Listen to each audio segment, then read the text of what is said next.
7 படிகள் ஜெபத்துல 7 படிகள் இருக்கு சொன்னேன்.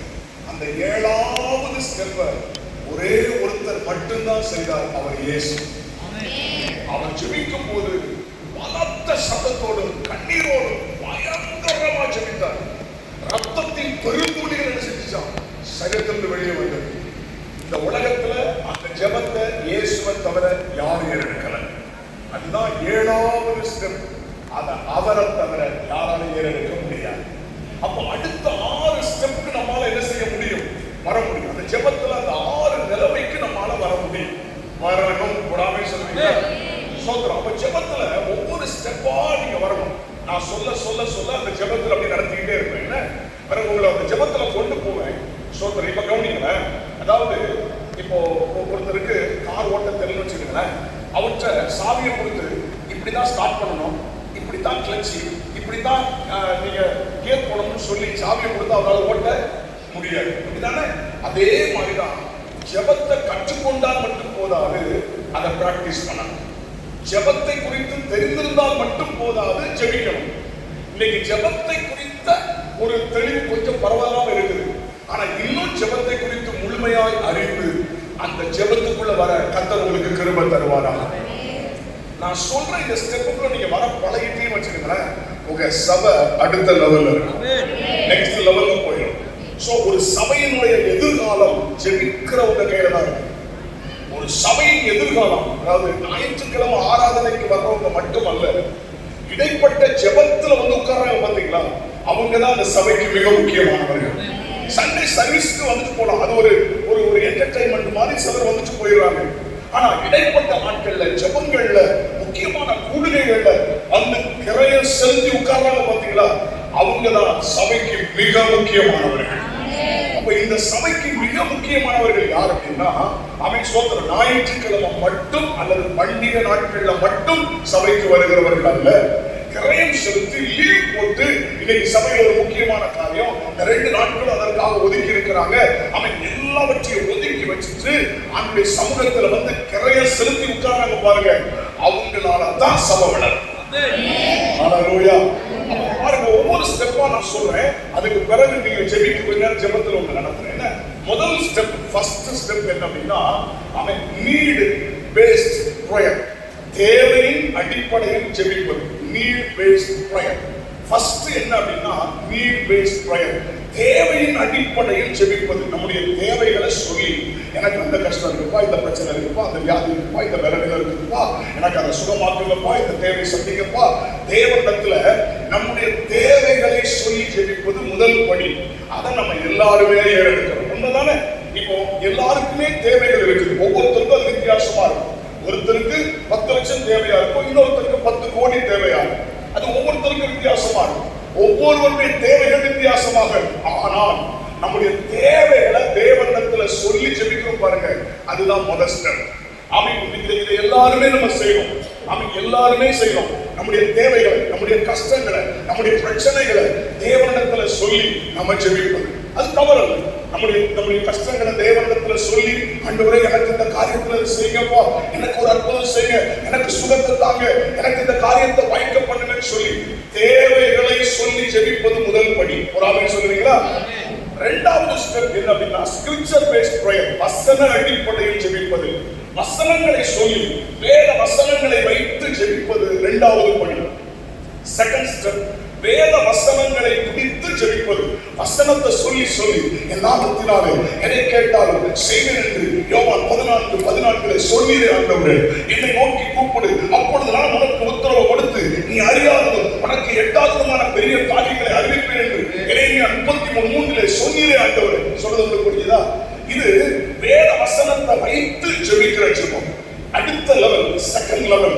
இன்னைக்கு சிலர் இதை நல்லா செய்யறாங்க. வசனத்தை சொல்லி சொல்லி, இந்த வசனத்துல சொன்னீங்க ஆண்டவரே, நான் உன்னை விட்டு விலகுவதும் இல்லை, உன்னை கைவிடுவதும் இல்லை என்று சொல்லி இருக்கிறீங்க ஆண்டவரே. அவன் சொல்ற, நான் உன்னை ஆசீர்வதிப்பேன் என்று சொன்னீரே ஆண்டவரே, நான் உனக்கு சொன்னதை செய்யும் அளவு உன்னை கைவிடுவதில்லை என்று சொன்னீரே ஆண்டவரே. இந்த மாதிரி அவன் வசனத்தை சொல்லி சொல்லி சொல்லி சொல்லி ஜெபிப்பது இரண்டாவது ஸ்டெப். ஒரு ஆமென் சொல்றீங்களா? ஆமென் ஸ்தோத்திரம். இரண்டாவது ஸ்டெப், இந்த வசன அறிவு நமக்கு இருக்கணும். நான் வேதத்தை நல்லா வாசிக்கணும், வேத வசனங்களை நிறைய மனப்பாடம் பண்ணணும். நிறைய வேத வசனங்கள் நம்ம மைண்ட்ல இருக்கணும். அந்த வசனங்களை சொல்லி ஜெபிக்கிறது இரண்டாவது ஸ்டெப். மூன்றாவது ஸ்பிரிட் பேஸ்ட் பிரேயர், ஆவியில் ஜெபம் பண்ணுவது, ஆவியில் ஜெபிப்பது. ஸ்பிரிட் பேஸ்ட் பிரேயர், நமக்குள்ள இருக்கிற ஆவியானவர் அவர் ஜெப குறிப்புகளை கொடுத்து ஜெபிக்க வைப்பது. மூன்றாவது ஜெபம் நாம ஜெபிப்பதல்ல, ஆவியானவரே ஜெப குறிப்பு செய்வார், கொடுப்பார். அவர் ஏவுகிற, அவர் சொல்லுகிற ஜெபங்களுக்காக ஜெபிப்பது. நாம ஜெபித்துக் கொண்டிருக்கும் போதே ஆவியானவர் அவன் நமக்குள்ள இருந்து ஜெபிப்பது, அவரே அவன் சொல்ற ஜெப குறிப்புகளை கொடுப்பது. இது ஸ்பிரிட் பேஸ்ட் பிரேயர். வேத வசனத்தின் அடிப்படையில் ஜெபித்து அதுல வளரும் போது ஆவியில ஜெபிக்க கர்த்தர் கிருபை தருவார். நீங்க ஜெபிக்க ஆரம்பிப்பீங்க, அந்நிய பாஷையில பேசுவீங்க. நீங்க வைத்திருக்கிற ஜெப குறிப்புகள் அல்ல, அவர் ஜெப குறிப்புகளை தருவார். அந்த நேரத்தில் லைவா ஜெப குறிப்புகளை கொடுப்பார். புறாமை சொல்லுங்களேன், இது ரொம்ப ஆசீர்வாதமா இருக்கும். இந்த ஜெபத்து மூணாவது படிக்குள்ள நம்ம வரணும். இந்த ஆவியில ஜெபிக்க ஆரம்பிக்கும் போதுதான் நமக்குள்ள இன்னொரு ஜெபம் தானா ஊறி அது நமக்குள்ள வெளிப்படும். அதுதான் சகரியா 10:12, கிருபையின் ஆவியும் விண்ணப்பங்களின் ஆவியும் ஊற்றுவார். அடுத்தது அந்த ஸ்டெப், அடுத்த ஸ்டெப் உங்களை அறியாமலேயே கிருபையின் ஆவியும் விண்ணப்பங்களின் ஆவியை ஊற்றுவார். இந்த கிருபையின் ஆவி, விண்ணப்பங்களின் ஆவி உங்களுக்குள்ள ஊற்றப்படும். எப்போன்னா நீங்க ஆவியில ஜெபிக்க ஆரம்பித்த பிறகுதான் இந்த கிருபையின் ஆவி, விண்ணப்பங்களின் ஆவி, சகரியா 12:10 சொல்லப்பட்டிருக்கிறதுல அந்த அனுபவத்தை கர்த்தர் உங்களுக்கு தருவார். ஒரு ஆமென் சொல்லுங்க பாப்போம். சோதரம். அப்ப இந்த கிருபையின் ஆவி, விண்ணப்பங்களின் ஆவி உங்களுக்குள்ள ஊற்றப்பட்டு நீங்க ஜெபிப்பீங்க ஜெபிப்பீங்க ஜெபிப்பீங்க ஜெபிக்க ஜெபிக்க ஜெபிக்க ஜெபிக்க ஜெபிக்க ஜெபிக்க ஜெபிக்க அவன் ஆட்டோமேட்டிக்கா நீங்க அடுத்த ஒரு ஜெபத்துக்குள்ள என்றாவே. என்ன ஜெபம் தெரியுமா? சகரியா 10:1 வருவீங்க. சகரியா 10:1 வருவீங்க. சகரியா 10:1 என்ன தெரியுமா? பின்மாறி காலத்து மழைக்காக வேண்டிக் கொள்ளுங்கள். அவன் சொல்ற உங்க கவனம் முழுசும் அவன் ஆண்டவரே ஒரு எழுப்புதலை தாங்கப்பா, ஒரு அசைவை தாங்கப்பா, ஆண்டவரே ஒரு மாற்றத்தை தாங்கப்பா, எங்க வட்டாரத்தை அசைங்க ஆண்டவரே, எங்க பகுதியில கிரியை செய்யப்பா, எங்களுக்கு ஜனங்களை தாங்கப்பா. அந்த ஜெபத்துக்குள்ள இருக்கிறாங்க. புரிஞ்ச ஒரு ஆமென் சொல்லுங்களேன். இப்ப புரிஞ்சுதா உங்களுக்கு? அப்போ நீங்க ஒவ்வொரு ஸ்டெப்பா வர வர வர வர வர இப்ப எத்தனாவது ஸ்டெப் சொல்லியிருக்கிறேன்? ஐந்தாவது ஸ்டெப் வந்துட்டேன். ஆறாவது தான் யுத்த ஜெபம். ஒரு ஆமென் சொல்றீங்களா? என்ன ஜெபம்? யுத்த ஜெபம். அப்போ அந்த யுத்த ஜெபம் ஆறாவது ஸ்டெப். அவன் என் கூட சேர்த்து சொல்லுங்க. துரைத்தனங்கள், என்னாச்சு? துரைத்தனங்கள், அதிகாரங்கள், அந்தகார லோகாதிபதிகள், வானமண்டலத்தில் உள்ள பொல்லாத ஆவிகளின் சேவைகள். சொல்லுங்க. துரைத்தனங்கள், அதிகாரங்கள், அந்தகார லோகாதிபதிகள், வானமண்டலத்தில் உள்ள பொல்லாத ஆவிகளின் சேவைகள். அவங்க கிட்ட ஃபைட் பண்ணாங்க. இதுதான் ஆறாவது ஸ்டெப். இந்த ஸ்டெப்ல வந்து அடிச்சாதான் வட்டாரத்தை சோதரிக்க முடியும். நம்ம எல்லைகளை சோதரிக்கணும்னா பலவானை முந்தி என்ன செய்யணும்? கட்டணும். அப்ப ஆறாவது ஸ்டெப்புக்கு என்னைக்கு சபை வருதோ அன்னைக்கு சபை சுதந்திரம். புரிஞ்சுதா உங்களுக்கு? அப்ப இந்த சபை இந்த எல்லையை சோதரிக்கணும். இங்க இருக்கிற ஆயிரக்கணக்கான ஜனங்களை சோதரிக்கணும்னா எத்தனாவது ஸ்டெப்புக்கு வரணும்? சத்தமா சொல்லுங்க. ஆறாவது ஸ்டெப். அந்த யுத்தம் பண்ணி ஜெபிக்கிற அந்த ஜெபத்துக்கு வரணும். அவன் எதிர் வல்லமைகளை நிர்மூலமாக்கி, அவன் பலமான முந்தி கட்டி, அந்தகார வல்லமைகளை கட்டி, அவன் ஜனங்களை விடுதலையாக்குகிற யுத்த ஜெபம். சோதர யுத்த ஜெபம். அப்ப இந்த யுத்த ஜெபத்துக்குள்ள சபை வரணும். அப்போ ஒரு சபைய அவன் சோதர கொஞ்சம் கொஞ்சமா ஜெபிக்க வச்சு இந்த ஆறாவது ஸ்டெப்புக்கு சபையை கொண்டு வந்துட்டா அவன் 4 பக்கத்துல இருந்து ஜனங்க சபையை தேடி வருவான். இப்ப புரியுதா உங்களுக்கு? தானா வருவாங்க. ஏன்னா ஆங்காங்க இருக்கிற அந்தகார வல்லமைகள் என்ன செய்யப்படும்? கட்டப்படும். ஒவ்வொரு ஏரியாக்களை கிரியை செய்கிற வல்லமைகள் கட்டப்படும். ஜனங்களை கட்டுப்படுத்தி வைத்திருக்கிற வல்லமைகள் கட்டப்படும். ஜனங்கள் விடுதலையாக்கப்படுவார்கள். ஒரு முறை எங்க சர்ச்சுக்கு ஒரு பாஸ்டர் வந்திருந்தார். அவர் ஜோன் சொன்னார், பாஸ்டர் உங்க சர்ச்சு 50 கிலோமீட்டர் கட்டுப்பாட்டுல வச்சிருக்கு அப்படின்னு சொன்னார். எத்தனை கிலோமீட்டர்? சபையை சுற்றிலும் 50 கிலோமீட்டர் உங்க சபையுடைய கட்டுப்பாட்டுக்குள்ள இருக்குன்னு சொன்னாங்க. அது உண்மை. 50 கிலோமீட்டருக்கு எங்க ஏரியாவுல கோயில் கூட நடக்காது, சாமி ஆடாது, எந்த மந்திரவாதியும் கிரியை செய்ய முடியாது. 50 கிலோமீட்டர் சபை தான் கட்டுப்பாட்டுக்குள்ள வச்சிருக்கு. ஹல்லேலூயா. அப்போ ஒரு சபை ஆளுகை செய்கிற சபையாக, அவன் ஸ்தோத்திரம் அதிகாரம் உள்ள சபையாக, அந்த எல்லைகளை கட்டுப்படுத்துகிற சபையாக அவன் ஸ்தோத்திரம் தேவன் இந்த சபையை வைத்திருக்கிறார். அல்லேலூயா. அப்போ சபை எப்போ அந்த யுத்த ஜெபத்துக்குள்ள 6வது ஸ்டெப்புக்குள்ள எல்லைக்கு என்ட்ராகுதோ அன்றைக்கு சபை வித்தியாசமா மாறும். அப்ப இந்த சபையை ஜெபத்துல ஜெபத்துல ஜெபத்துல ஜெபத்துல ஜெபத்துல அவன் ஸ்தோத்திரம் ஜெபிக்க வச்சு ஜெபிக்க வச்சு ஜெபிக்க வச்சு ஒரு ஆமென் சொல்லுங்க. சபையை ஜெபிக்கிற சபையாக கவனிங்க. சபை ஆடுகளாக மந்தையாக இருந்தத சபையை சேவையாக மாற்றுவது. அவன் மந்தையாக இருந்த சபையை எப்படி மாற்றணும்? சேவையாய் மாற்றணும். ஏன்னா வான மண்டலத்தில் உள்ள பொல்லாத ஆவிகளின் சேவை. அப்ப அந்த சேவையை எடுத்துக்கிட்டதுன்னா சபை சேவையாய் மாறும். ஹல்லேலூயா. அப்போ இன்னைக்கு சில சபைகள் முதல் ஸ்டெப்லயே நின்றுச்சு. ஒரு சில சபைகள் 2வது ஸ்டெப் வரைக்கும் வந்துச்சு. ஒரு சில சபைகள் அந்த 3வது ஸ்டெப்புக்கு வந்துச்சு. ஒரு சில சபைகள் தான் 4வது ஸ்டெப்புக்கு வந்துச்சு. சில சபைகள் 5வது ஸ்டெப்புக்கு வந்துச்சு. ஆனா ரொம்ப ரேர் ஒரு சில சபைகள் மட்டும்தான் அந்த யுத்த ஜெபத்துக்கு வந்திருக்கிறது. ஹல்லேலூயா. 7வது ஸ்டெப் இயேசு மட்டுமே ஜெபித்தார். அதை நம்மால் ஜெபிக்க முடியாது. அது அவர் மட்டும் ஜெபித்தது. அப்ப இந்த 6 ஸ்டெப்புக்குள்ள சபையை கொண்டு வரணும். அப்ப ரட்சிக்கப்படுறாங்க, சபைக்குள்ள வர்றாங்க, ரட்சிக்கப்படுறாங்க, ஞானஸ்தானம் பெறாங்க, அபிஷேகம் பெறாங்க. நான் எப்போதுமே சொல்லுவேன், ரட்சிக்கப்பட்டு ஞானஸ்தானம் பெற்று அபிஷேகம் பெற்று அந்நிய பாஷையில பேச ஆரம்பிக்கும் போதுதான் ஆவிக்குரிய வாழ்க்கையை ஸ்டார்ட் ஆகும். ஆவிக்குரிய வாழ்க்கை எப்போ ஆரம்பிக்கும்னு சொன்னா ரட்சிக்கப்பட்டு ஞானஸ்தானம் பெற்று அபிஷேகம் பெற்று அந்நிய பாஷையில பேச ஆரம்பிக்கிறீங்கல்ல, அப்பதான் உங்க ஸ்பிரிச்சுவல் லைஃபே ஸ்டார்ட் ஆகுது. ஹல்லேலூயா. ரட்சிக்கப்பட்ட உடனே இல்ல சிலர் நினைக்கிறாங்க ரட்சிக்கப்பட்டேன் ஓகே, ஞானஸ்தானம் எடுத்துட்டேன் ஓகே. இல்லங்க, நீங்க அபிஷேகம் பெற்று அந்நிய பாஷையில எப்ப ஸ்டார்ட் பண்றீங்களோ அப்பதான் உங்க ஆவிக்குரிய வாழ்க்கையை ஆரம்பிக்கிறது. ஹல்லேலூயா. அதனால அதை ரொம்ப நாங்க உற்சாகப்படுத்துறோம். அபிஷேகத்துல நிரம்பணும், அந்நிய பாஷையில பேசணும். ஹல்லேலூயா. ஏன்னா அந்நிய பாஷையில பேசும்போது தேவனுடைய மகத்துவங்களை பேசுகிறோம். அந்நிய பாஷையில பேசும்போது அவன் பக்தி விருத்தி உண்டாக பேசுகிறோம். அந்நிய பாஷையில பேசும் பொழுது அவன் தேவனோட ரகசியங்களை பேசுகிறோம். அப்படிதானே? அதனாலதான் நல்ல அந்நிய பாஷையில பேசுங்க, டங்ஸ்ல பேசுங்க, நல்ல அந்நிய பாஷையில பேசுங்க.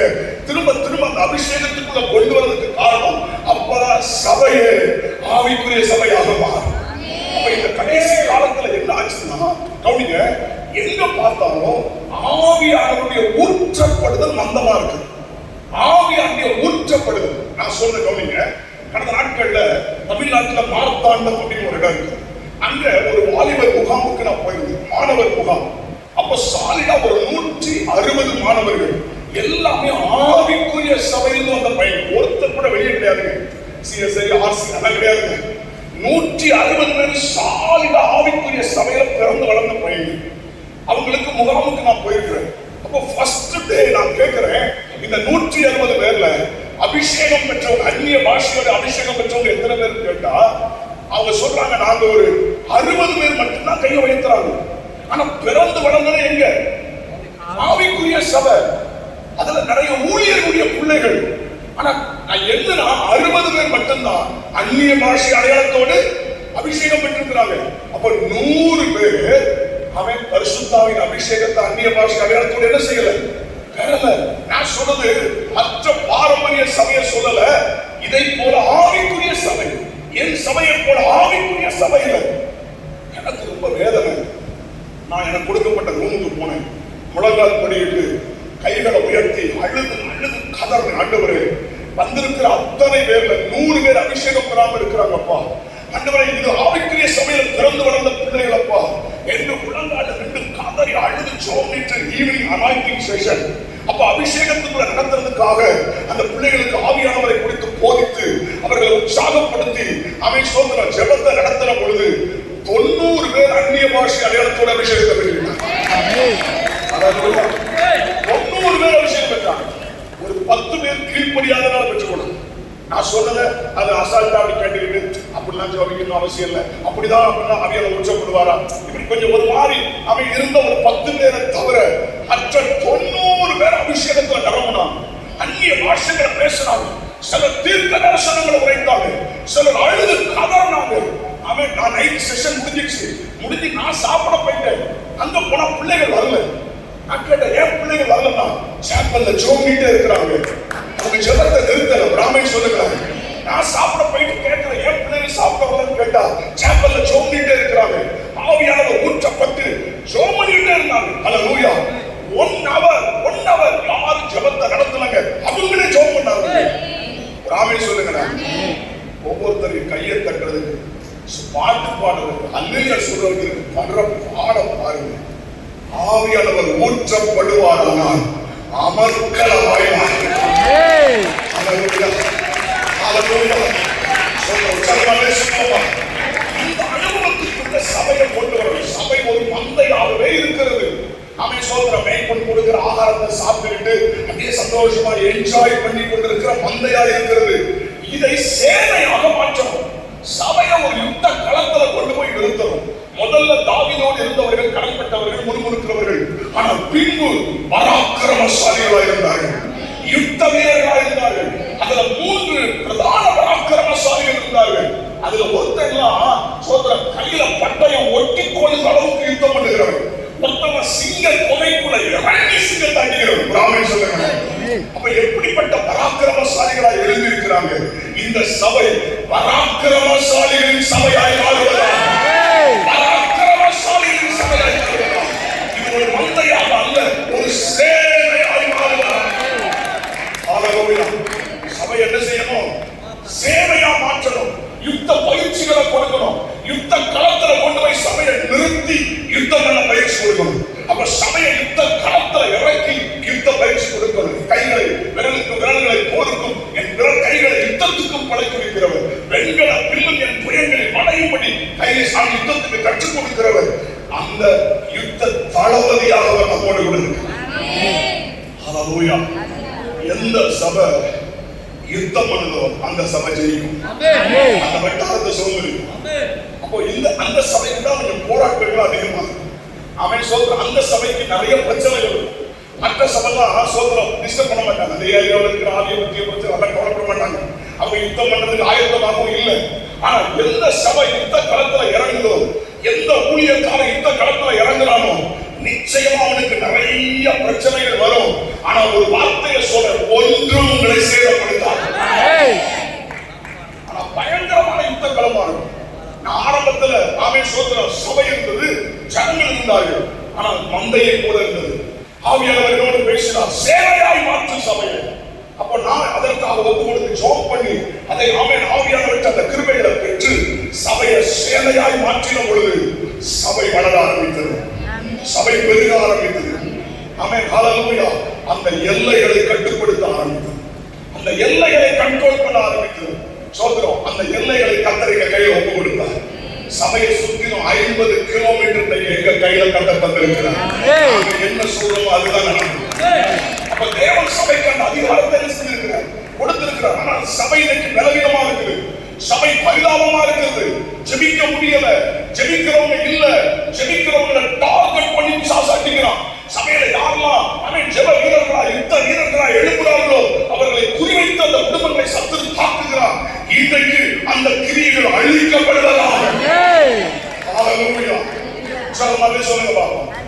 ஒருவர் 1000 பேர், 2 பேர் 10,000, ஒருத்தர் 1000 தான், 2 பேர் சேர்த்துட்டா 10,000 அடிச்சு தூக்கிடலாம். அப்ப 3 பேர், 4 பேர், 5 பேர், அப்ப ஒரு சபையா சேர்ந்து ஜெபிக்கிறாங்க. பேதுரு சிறைச்சாலையிலிருந்து வெளியே வராங்க. ஹல்லேலூயா. அவன் சொல்றான், நிறைய சிறைப்பட்டவர்களை விடுதலை ஆக்குவீர்கள். சபை ஜெயிக்கும் போது சிறைப்பட்டவர்கள், சிதறினவர்கள், சிக்கினவர்கள். சொல்லுங்க, சிறைப்பட்டவர்கள், சிதறினவர்கள், சிக்கினவர்கள். குரானில் சொல்லுவோமா?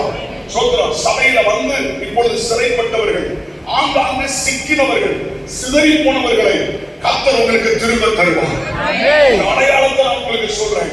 இந்த சபையை விட்டு போனவர்கள் திரும்ப சபைக்குள்ள வருவார்கள், திரும்ப சபைக்குள்ள வருவார்கள், திரும்ப சபைக்குள்ள வருவார்கள்.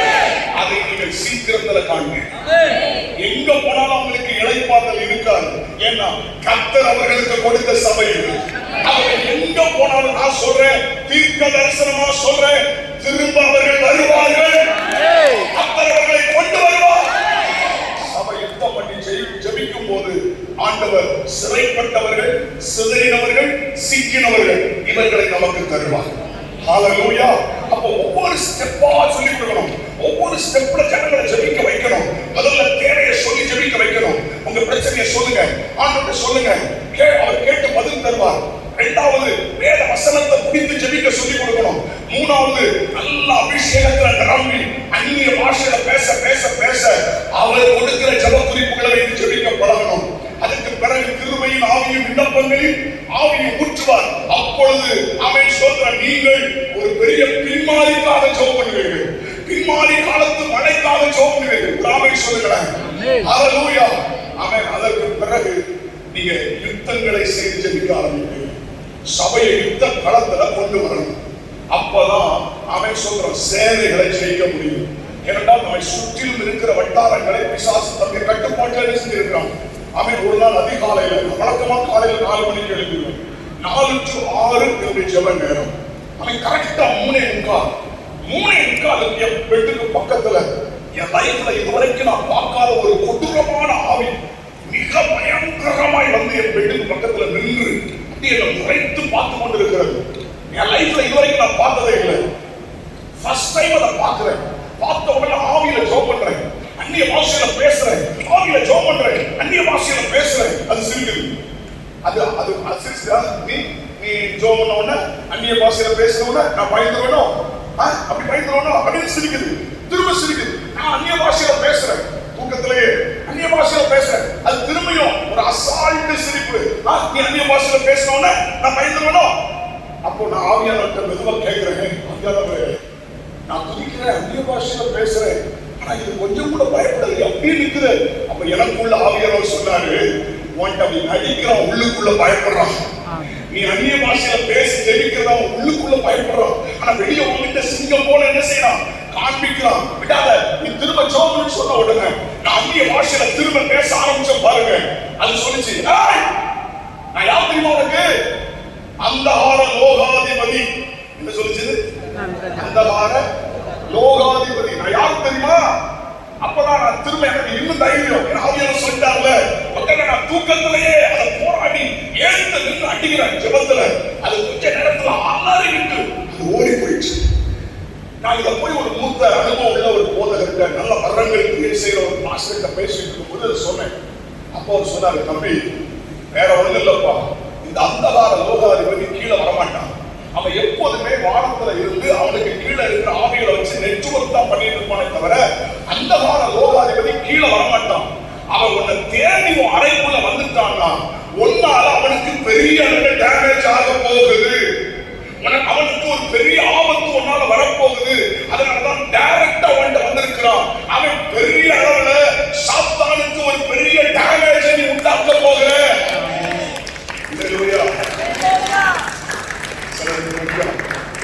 நமக்கு வம்பு, நம்ம உண்டு, நம்ம வேலை உண்டு, நம்ம குடும்பம் உண்டு, பேசாம போயிடுவோம் அப்படின்னு நினைக்கிறீங்களா? அதற்காக கர்த்தர் உங்களை தெரிந்து கொள்ளல. உங்களை தெரிந்து கொண்டதே ஒரு நல்ல யுத்த சேவையாகும். நீங்களா இந்த சபைக்கு வரல, கர்த்தர் தான் உங்களை கொண்டு வந்தார். இந்த சபையை ஒரு சேவையாய் மாற்றிக் கொண்டிருக்கிறார். இந்த மாவட்டத்தை, இந்த தேசத்தை சுதந்திரிக்கும் சபையாய் கர்த்தர் வைத்திருக்கிறார். அந்த அபிஷேகம் இந்த சபை மேல இருக்குது. அதனாலதான் உங்களுக்கு பிரச்சனையும் போராட்டமும் அதிகமா இருக்கு. ஹல்லேலூயா. அதை கண்டு பயப்படக்கூடாது, அதை கண்டு பயப்படக்கூடாது. எப்போதுமே ஒரு பேக் ஃபயர் இருக்கதான் செய்யும். ஊழியத்துல பேக் ஃபயர் இருக்கதான் செய்யும், இழப்புகள் இருக்கதான் செய்யும். ஆனா ஒன்றை தெரிஞ்சுக்கிடுங்க, அவர் உன் தலையை நசுக்குவார், நீ அவர் குதிங்காலை நசுக்குவார். நமக்கு ஒரு சின்ன அளவுல டேமேஜ் ஆச்சுன்னா நீங்க முடிவெடுத்துருங்க, அவனுக்கு பெரிய டேமேஜ் ஆயிருக்கு. உங்களுக்கு சின்ன பிரச்சனை வந்துச்சுன்னா நீங்க முடிவெடுத்துருங்க, அவன் பிசாசுக்கு பெரிய அளவுல சேதத்தை ஏற்படுத்தி இருக்கிறீங்க. அதனாலதான் உங்களுக்கு சின்ன பேக் ஃபயர். ஹல்லேலூயா. சின்ன அளவுல பேக் ஃபயர் உங்களுக்கு இருக்குன்னா பெரிய அளவுல அவன் பாதிக்கப்பட்டிருக்கிறான். கரங்களை உயர்த்தி நல்ல ஒரு அழைப்பு சொல்றீங்களா? ஹல்லேலூயா. என்னுடைய மனைவி சமையல் அறையில சமையல் பண்ணிட்டு இருக்கிறாங்க. நான் ஃபர்ஸ்ட் ரூம்ல உட்கார்ந்து இருக்கிறேன். திடீர்னு ஒரு வெடி சத்தம், குண்டு வெடித்தது போல கிச்சனுக்கு நேரா நான் ஓடினா கிச்சனுக்குள்ள இருந்து புகையா வருது. கிச்சன் முழுசு புகை பார்க்க எனக்கு உள்ள இருக்கிற என் மனைவியை காணும், புகை மட்டும் தெரியுது. உடனே பக்கத்து ரூம்ல போய் போற பெட்ஷீட்டை எடுத்துட்டு அவன் உள்ள போறதுக்காக வர்றேன். அந்த புகைக்குள்ள எங்க அம்மா வீட்டுக்காரமா அழகா நடந்து வராங்க. கிச்சன் முழுசு தீ பிடிச்சி எரிஞ்சிட்டு இருக்கு. ஏன்னா கேஸ் ஸ்டவ் வெடிச்சிச்சு. கேஸ் ஸ்டவ் வெடிச்சு கிச்சனுக்குள்ள தீ பிடிச்சி எரியுது, ஸ்டவ்ல தீ பிடிச்சி எரியுது, கிச்சன் முழுசும் போக. இந்த அம்மா அப்படி நடந்தாங்க. நான் கேட்டேன், உனக்கு ஒண்ணு ஆகலையா? ஒண்ணு ஆகல, ஒரு சேதமும் இல்லை. பிறகுதான் போய் நான் கிச்சன்ல எரிகிற தீயெல்லாம் அணைச்சி அது பிறகுதான் அதெல்லாம் அணைச்சோம். ஒரு சின்ன சேதம் வராம கர்த்தர் பாதுகாத்தார். எங்களுக்கு வர்ற பிரச்சனையும் அப்படிதான் இருக்கும், தேவனுடைய பாதுகாப்பு அப்படிதான். என் கார் மட்டும் 7 முறை ஆக்சிடென்ட் ஆயிடுச்சு. ஒரு முறை என் காரை அடிச்சு தூக்கி எரிஞ்சிட்டான். 4 மணி சாயந்தரம் டிவைன்ல போய் கிடந்தான், அடிச்சு தூக்கி எரிஞ்சிட்டான். ஆனா ஒரு சின்ன சேதம் இல்லாம வந்தேன். ஹல்லேலூயா. ஒரு டாடா ஸ்பா கார்ல என் புல்லட் சொல்றேன் நேருக்கு நேரமா போகுது. அந்த புல்லட் நொறுங்கி ஒரு ஒரு ஒரு ஒரு ஒரு டாடா ஏசி சொல்லுவாங்க, ஒரு லோட் வண்டி, அதுல புல்லட் அள்ளி போட்டு கொண்டு போனோம். அந்த கம்பெனிக்காரன் கேட்டான், இதுல மோதல் ஆள எங்க? நான் தான். ஹல்லேலூயா. உற்சாகமாக சொல்லிடலாம். ஆனா அவன் சோதரம். அப்ப எனக்கு சின்ன சின்ன பாதிப்பு வந்திருக்குன்னா நான் நினைச்சுக்கிட்டேன், உனக்கு பெரிய பாதிப்பு வந்திருக்கா. அல்லேலூயா. அதனால நாங்கள் அதற்கு பயப்படுகிறவர்கள் அல்ல, யுத்தத்தில் இருக்கிறவர்கள். அம்பு செலவை பாராதவர்கள், டேமேஜ் பார்க்காதீங்க. இழந்த எல்லாவற்றையும் கர்த்தர் நமக்கு திரும்ப தருவார். சத்துரு கெடுத்தவைகளை கர்த்தர் திரும்ப தருவார். ரெண்ட தலையாய் தருவார். ஹல்லேலூயா. போன வாரம் எங்க சர்ச்சுக்குள்ள திடீர்னு கரண்ட் உள்ள பூந்து எல்இடி உள்ள இருக்கிற அத்தனை சிஸ்டத்தை அடிச்சு நாசமாகிடுச்சு. ஒரு 2 லட்சம் ரூபாய்க்கு ஒரு டிரான்ஸ்ஃபார்மர் வாங்கி வச்சிருக்கேன். டிரான்ஸ்ஃபார்மரை அடிச்சு எரிச்சு அப்பளத்தை அடிச்சு சர்ச்சுக்குள்ள இருக்கிற அத்தனையும் எத்தனை லட்சம் போச்சுன்னு எனக்கு தெரியாது. இப்ப கவுண்ட் பண்ணிட்டு இருக்காங்க. எனக்கு இன்னைக்கு ராத்திரிக்குள்ள எவ்வளவு நஷ்டம் ஏற்பட்டிருக்குன்னு கரெக்ட் வரும். அல்லேலூயா. எனக்கு அதை பற்றி கவலையே இல்லை. எனக்கு அடி விழுந்திருக்குன்னா மௌனம், உனக்கு நிறைய விழுந்திருக்குன்னு அர்த்தம். அல்லேலூயா. அப்ப பிசாசு நம்மை தொட முடியல, நம்முடைய உடமைகள் மேல கை வைக்கிறான், நம்முடைய பொருட்கள் மேல கை வைக்கிறான். நம்மை தொட முடியல, நம்முடைய ஆசீர்வாதங்களை. அதனாலதான் சொல்லுகிறார், அவன் சோதரம், நீர் அவனை சுற்றிலும் வேலி அடைக்கவில்லையோ, நீர் அவனை சுற்றிலும் வேலி அடைக்கவில்லையோ. சோதரம், கர்த்தர் வேலி அடைத்திருக்கிறார். அது பிசாசுக்கு தெரியுது. இன்னைக்கு நான் உங்களுக்கு சொல்ற, தேவன் அனுமதித்தால் சில நஷ்டங்கள் ஏற்படலாம். ஆனா யோபு இழந்ததை 2 தடவையாய் கர்த்தர் கொடுத்தது போல, கடந்த காலத்தில் நீங்கள் இழந்தவைகளை 2 தடவையாய் கர்த்தர் உங்களுக்கு திரும்ப தருவார். விசுவாசித்தால் கையை தட்டி ஹல்லேலூயா, ஹல்லேலூயா, ஹல்லேலூயா. உற்சாகமாக சொல்லுவோம். எங்களுக்கு இதெல்லாம் பழகி போச்சா? இந்த மாதிரி அவன் நின்று அடிச்சு பழகி போச்சு, ஏறி அடிச்சு பழகி போச்சு. எங்களுக்கு நஷ்டம் ஒரு பெரிய விஷயமே இல்லை. அல்லேலூயா. எங்களுக்கு தெரியும், அவனுக்கு பெரிய அளவுல டேமேஜ் உண்டாயிட்டுனா எனக்கு சின்ன அளவுல சில பாதிப்புகள் இருக்கதான் செய்யும். துப்பாக்கி வச்சு ஷூட் பண்ணும்போது புல்லட் முன்னாடி போச்சுன்னா துப்பாக்கி கொஞ்சம் என்ன செய்யும், பேக்ல வரதான் செய்யும். அதுக்கான தேவனுடைய பிள்ளைகளை, சில நஷ்டங்கள், சில இழப்புகள் உங்க வாழ்க்கையில வந்திருக்குன்னா பிசாசுக்கு பெரிய அளவுல நஷ்டங்களை நீங்கள் ஏற்படுத்தி இருக்கிறீர்கள். அல்லேலூயா. கர்த்தருக்கு ஸ்தோத்திரம். உற்சாகமாக சொல்லுங்க பாப்போம். இந்த நாட்கள்ல ஆண்டவர் உங்களை அந்த 6வது ஜெப நிலைமைக்கு கொண்டு வரணும். அந்த இடத்துக்கு நீங்க ஜெபிக்கிறவங்க வரணும். அப்படி எப்போ இந்த சபை ஜெபிக்க வருதோ அன்றைக்கு இந்த வட்டாரம் உங்கள் வசமாகும், இந்த மாவட்டம் உங்கள் வசமாகும், இந்த தேசம் உங்கள் வசமாகும்.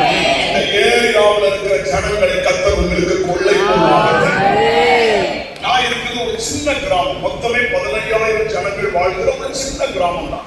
அவன் சொல்றான், சுற்றிலும் 65 கிராமங்கள் இருக்கிறது. இப்போ 61 கிராமத்திலிருந்து கர்த்தர் ஆத்மாக்களை கொண்டிருக்கிறார். அவன் சொல்ற சண்டே சர்வீஸ் ஒரு 3000 பேர் வருவாங்க, ஒரு 3000 வராங்க. 7 சபைகளை நாங்கள் ஆரம்பிச்சிருக்கிறோம். 7 சபைகளையும் 6 சபையில முழு நேர ஊழியர்களை போட்டுட்டேன். ஒரு சபையை மட்டும்தான் கிளை சபையை கையில வச்சிருக்கிறேன். எல்லாத்தையும் ஊழியர்களை போட்டு இந்த நாட்கள்ல அவன் சொல்றது 7 சபைகளை ஸ்தாபிக்க கர்த்தர் உதவி செய்தார். அல்லேலூயா. நாம எங்க இருக்கிறோம் என்பது முக்கியம் அல்ல, கர்த்தர் நம்மோடு கூட இருக்கிறார். இந்த சபையோடு கர்த்தர் இருக்கிறார், இந்த ஊழியத்தோடு கர்த்தர் இருக்கிறார். வருகிற நாட்களிலே அவன் எல்லைகளை சுதந்தரிக்கிற கிருபை, ஆத்துமாக்களை சுதந்தரிக்கிற கிருபை கர்த்தர் உங்களுக்கு தருவாராக. ஹல்லேலூயா, ஹல்லேலூயா. இந்த ஜெப ஆவி நமக்கு வேணும். ஆண்டவரே கேட்கணும், ஆண்டவரே மற்ற எல்லாவற்றையும் கேட்பதை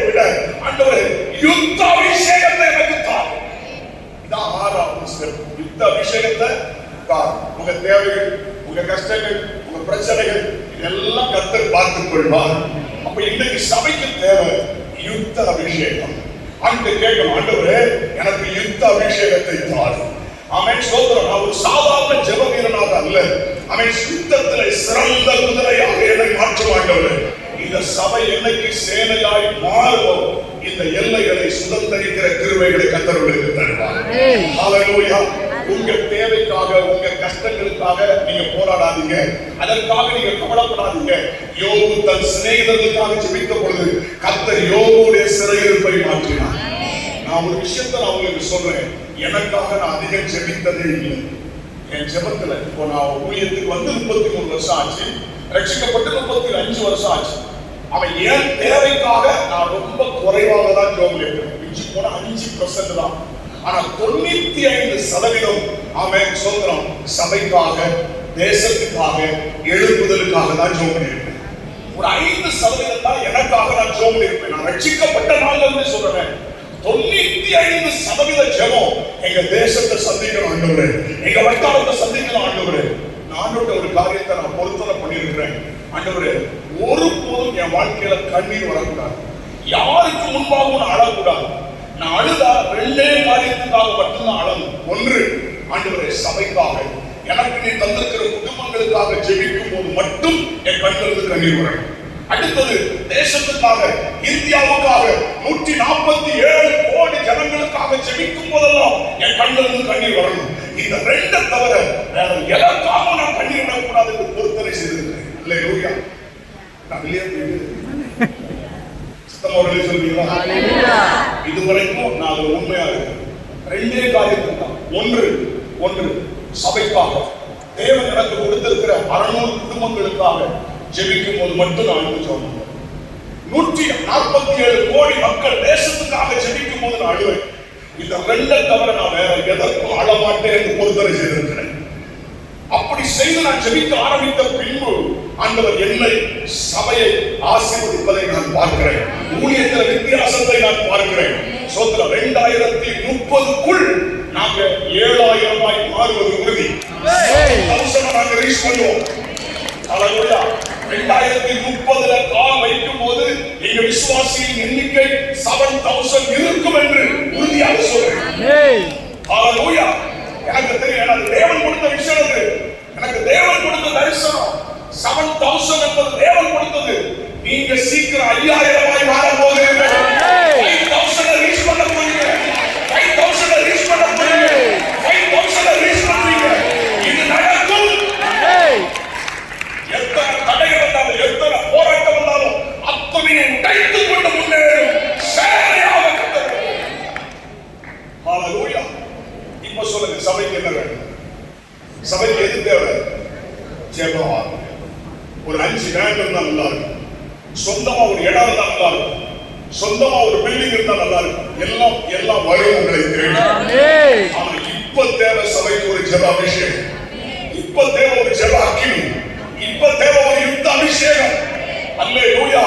இன்னைக்கு அதை கர்த்தர் தருவாரானால் நான் சொல்றேன், சீக்கிரத்துல இந்த சபையை கர்த்தர் ஆசீர்வதித்து பெருக பண்ணுவார். சீக்கிரத்துல நீங்கள் சுதந்திரிப்பீர்கள். ஹல்லேலூயா. சோதரம். அது ரொம்ப விரைவில் நடக்கும். இன்னும் சொல்ல போனால் தீவிரமாய் கர்த்தர் அதை செய்வார். இப்ப நான் இன்னும் பிரசங்கத்துக்குள்ள நான் போகல, மணி 12:15 ஆகுது. பாஸ்டர்ட்ட சொல்லிட்டேன், 1:15 வரைக்கும் நான் விட மாட்டேன். ஆமென். இப்பதானே சாப்பிட்டீங்க, அதனால 1:15 வரைக்கும் நான் போவேன். இன்னும் நான் செய்திக்குள்ள போகல. கர்த்தர் எனக்கு ஒரு வார்த்தையை கொடுத்திருக்கிறார், அதை நான் இன்னும் சொல்லல. இப்ப நான் ஜெபத்தை குறித்து தான் பேசிட்டு இருக்கிறேன். இப்ப எத்தனை பேருக்கு இப்படி ஜெபிக்கணுங்கிற எண்ணம் இருக்கு, ஜெபிக்கணுங்கிற ஆசை இருக்கு? அவங்க மட்டும் எழுதி நிற்கும்படி அப்போது கேட்கிறேன். ஒரு 5 நிமிஷமா இந்த ஜெபத்தை நடத்துறேன். எழுந்து நின்று ஹல்லேலூயா ஹல்லேலூயா தக்காரா ஹந்தாராபா ரகதனா ஹந்தானாபாபா எழுந்து நிற்கிற நேரத்துல சோதர எல்லாம் கண்ணை மூடி கரங்களை உயர்த்தி சோதரா ஒரு ஜெப அபிஷேகத்தை கர்த்தர் இப்பொழுது உங்கள் மேல் ஊற்றுவாராக. ஒரு ஜெப ஆவி உங்கள் மேல் ஊற்றப்படுவதாக. அவன் கைகளை உயர்த்தி ஜெபித்துக் கொண்டிருக்கிற ஒவ்வொரு பேரும் ஒரு ஜெப அபிஷேகம் இப்பொழுது ஊற்றப்படுவதாக. இப்போ நீங்க ஜெபித்துக் கொண்டிருக்கும் போது ஜெபிக்க முடியாத தடைகள், ஜெபிக்க முடியாதபடி இருக்கிற போராட்டங்கள், ஜெபிக்க முடியாதபடி இருக்கிற பலவீனங்கள், ஜெபிக்க முடியாதபடி இருக்கிற கோளாறுகள் இப்பொழுது கர்த்தர் மாற்றுகிறார். கையை உயர்த்தி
சபைக்காக ஜெபிக்கப்படும்.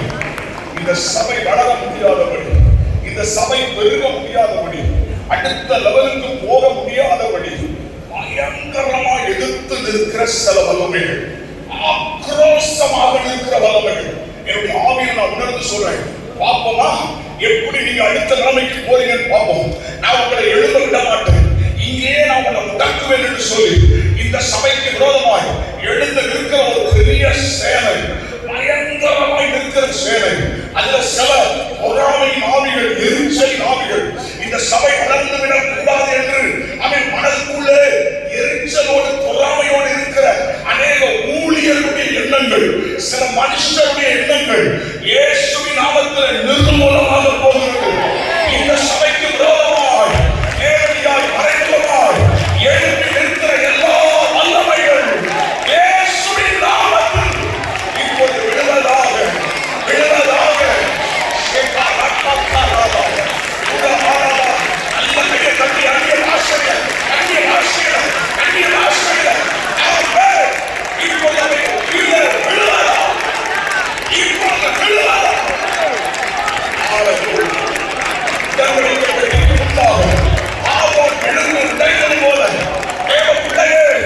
இந்த சபைக்கு முன்பாக, இந்த சபைக்கு முன்பாக, இந்த ஊழியர்களுக்கு முன்பாக எழுந்து நிற்கிற சகல வல்லமைகள் கீழே விழுவதா, கீழே விழுவதா, இயேசுவின் நாமத்தில் கீழே விழுவதா, இயேசுவின் நாமத்தில் விழுந்து கைவரா.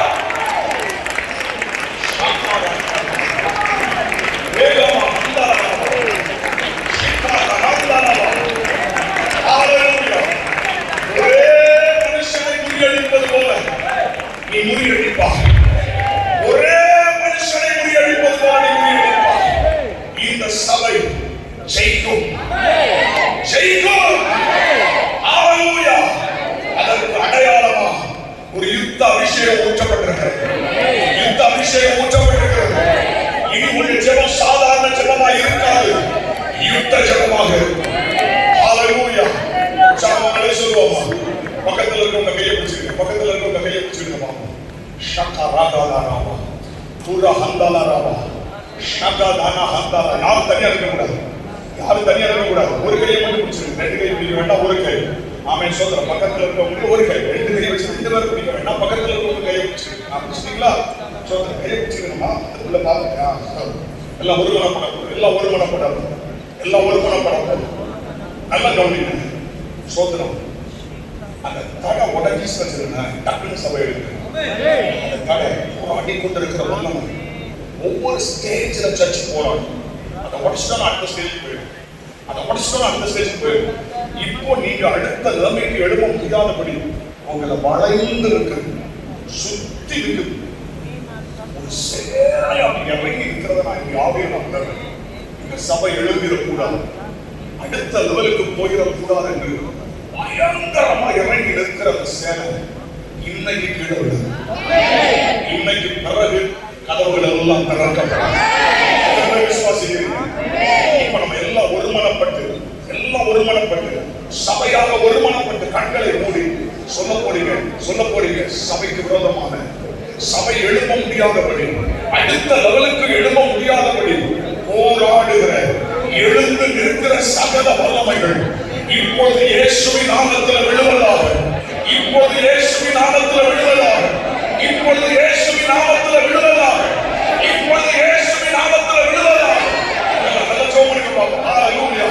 கர்த்தர் இந்த சபைக்காக யுத்தம் பண்ணுவாராக, யுத்தம் பண்ணுவாராக.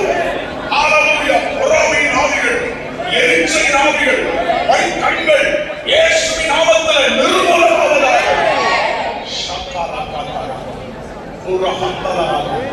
உடன்படிக்கப்பட்டிக்கு முன்பாக பாவம் விழுந்து உடைவதல்லவா, திரும்ப தூக்கி வைக்க முடியாத அளவுக்கு உடைவதல்லவா. இயேசுவின் நாமத்தில், இயேசுவின் நாமத்தில் இப்பொழுது சொல்லுங்க, உடைந்து போவதா, எல்லாரும் சொல்லுங்க, உடைந்து போவதா, உடைந்து போவதா, கீழே விழுவதா, கீழே விழுவதா. கையை தட்டி கத்தனை மகிமைப்படுத்துங்க பாப்போம்.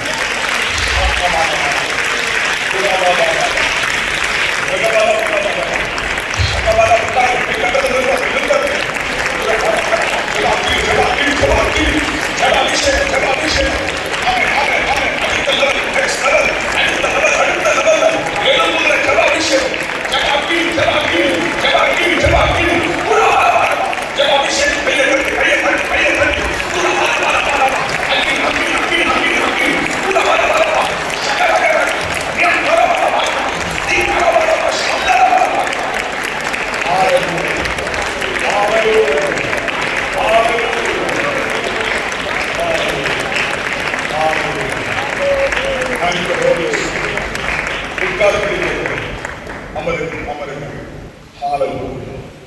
Thank you, Holy Spirit. Hallelujah. Hallelujah. சாலவாலே சொல்லுமா. Hallelujah. இவ்வளவு நேரம் ஜெபத்துக்கு போயிருக்கமே தவிர இந்த மெசேஜுக்குள்ள போகல. கர்த்தர் கொடுத்த 2 வார்த்தை எனக்கு வந்தாங்க. 2 வார்த்தை இருந்தாங்க. முதல்ல இன்னைக்கு ஒரு வார்த்தை, நாளைக்கு ஒரு வார்த்தை. இடையில சில ஆலோசனைகள் உண்டு, அது நான் வேற மாதிரி போவோம். ஆனா 2 வார்த்தையை தந்தாங்க. இந்த 2 வார்த்தையோட நான் அவங்க தேசத்துக்குள்ள நுழையும். அப்போ உள்ள வரும்போது ஒரு ஸ்பிரிட் வந்து சொல்லுது, நீ இதை தாண்டி உள்ள போக முடியாது. எப்படி நீ உள்ள போறாப்பா? இந்த தேசத்துக்குள்ள நீ எப்படி வந்துச்சால, தேசம் வரைக்கும் வந்துச்சால, எப்படி நீ வந்து வெளியே உள்ள போறாப்பா அப்படின்னு ஒரு ஆவி வந்து சொல்லுது. அப்போ எனக்கு ஆவியார் சொல்றாரு, ஏற்கனவே நான் உனக்கு வார்த்தையை கொடுத்ததுனால நீ உள்ள போற அப்படின்னாரு. அவன் வந்து என்னை மதிச்சு போராடுறது என்னுடைய ஆவியில நான் உணர்ந்தேன்.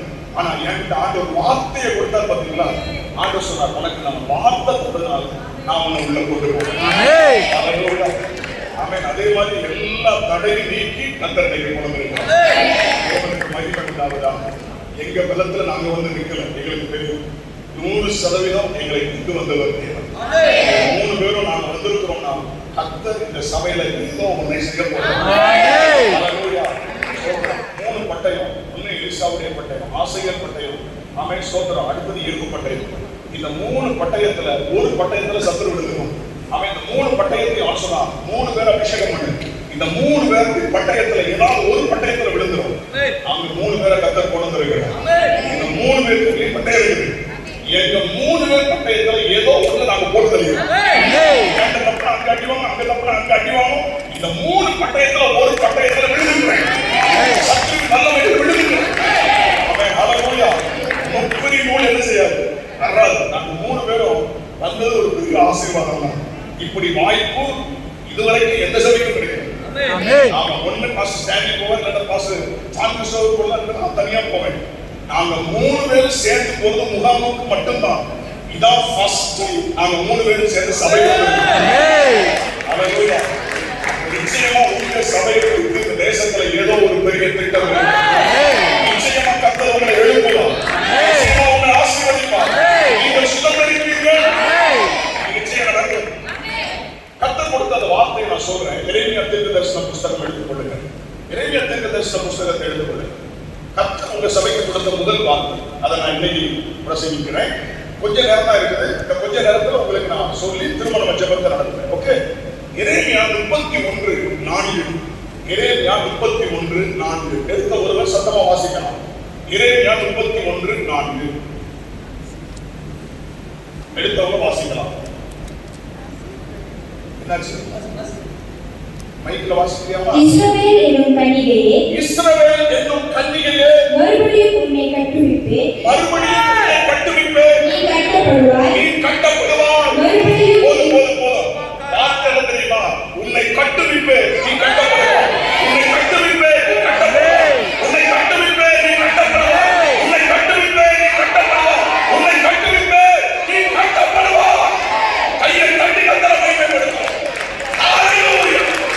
ஹல்லேலூயா. ஹல்லேலூயா. உன்னை கட்டுவிப்பேன், நீ கட்டப்படுவாய். இதுதான் கர்த்தர் கொடுத்த முதல் வார்த்தை. சபைக்கு சொல்லு. இன்னைக்கு முதல் நாள் இதை சொல்லு. நாளைக்கு இதே அதிகாரத்தில் இன்னொரு வார்த்தையை கொடுத்து நாளைக்கு இதை சொல்லி இருக்கிறார். சோ இன்னைக்கு ஆண்டவர் இந்த சபைக்கு கொடுத்த வார்த்தை, சொல்லுன்னு சொன்ன வார்த்தை, உன்னை கட்டுவிப்பேன், நீ கட்டப்படுவாய். ஹல்லேலூயா. நல்லா புரியுங்க. இதுக்குள்ள 5 ஆசீர்வாதம் இருக்கு. இந்த ஒரு வார்த்தைக்குள்ள 5 ஆசீர்வாதம் இருக்கு. மகளை வாசிக்கமா நான் சொல்ல கவனி. 5 ஆசீர்வாதத்தை நான் சொல்ல போறேன். உன்னை கட்டுவிப்பேன், நீ கட்டப்படுவாய் என்ற இந்த வார்த்தைக்குள்ள 5 ஆசீர்வாதங்களை கர்த்தர் வச்சிருக்கிறார். முதல் ஆசீர்வாதம் அதே 31:4 அவன் சொல்றான், அது இருக்கு. அதை முதல்ல வாசிக்கலாம். அவன் அதுக்கு அடுத்து நீ கட்டப்படுவாய். மேல வாக்கியத்தோடு ஆடல் பாடல் செய்கிறவர்களின் மதிப்புள்ள கூட்டத்தோடு புறப்படுவாய். நீ புறப்படுவாய். சொல்றான், நீ எப்படி? முதல் வார்த்தை, நீ புறப்படுவாய்.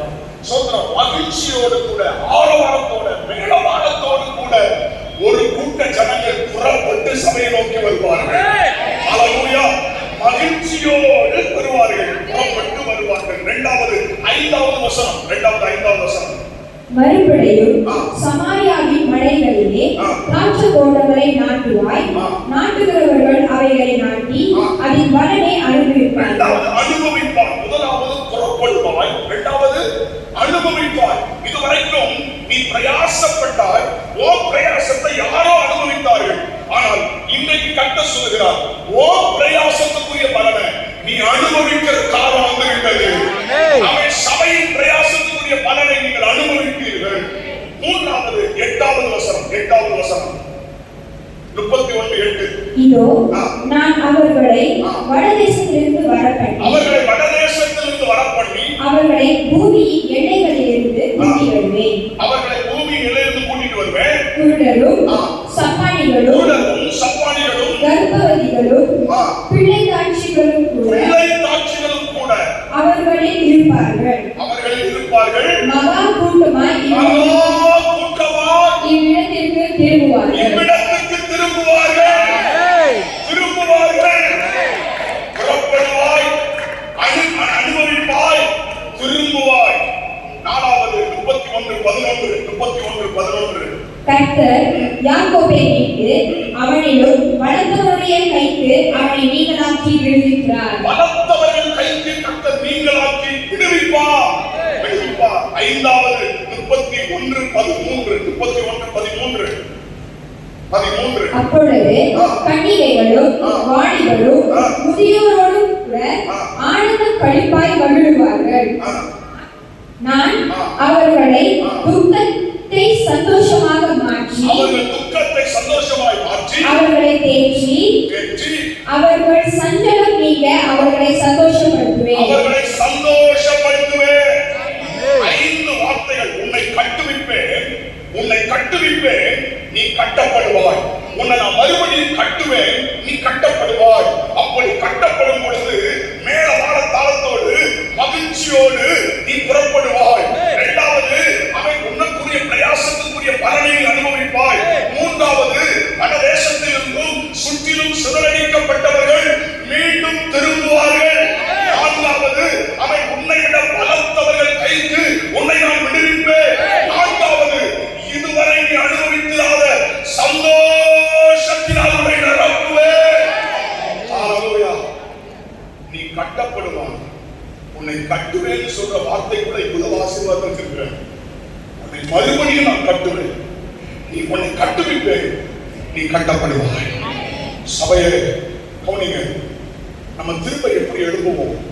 நாம திரும்ப எப்படி எழுப்ப முடியும்? இனி எழுப்புறதுக்கு வாய்ப்பு இருக்குதா அல்லது முடிந்ததா? ஒருவேளை உங்க தனிப்பட்ட வாழ்க்கையில இனி நான் எழுப்புறதுக்கு வாய்ப்பு இல்லை, என் குடும்பம் இனி எழுப்புறதுக்கு வாய்ப்பு இல்லை, இந்த சபை இனி எழுப்புறதுக்கு வாய்ப்பு இல்லை என்று நினைத்தால் கர்த்தர் சொல்லுகிற வார்த்தை, உன்னை நான் திரும்பவும் கட்டுவித்து திரும்பவும் எழுப்புவேன். ஹல்லேலூயா.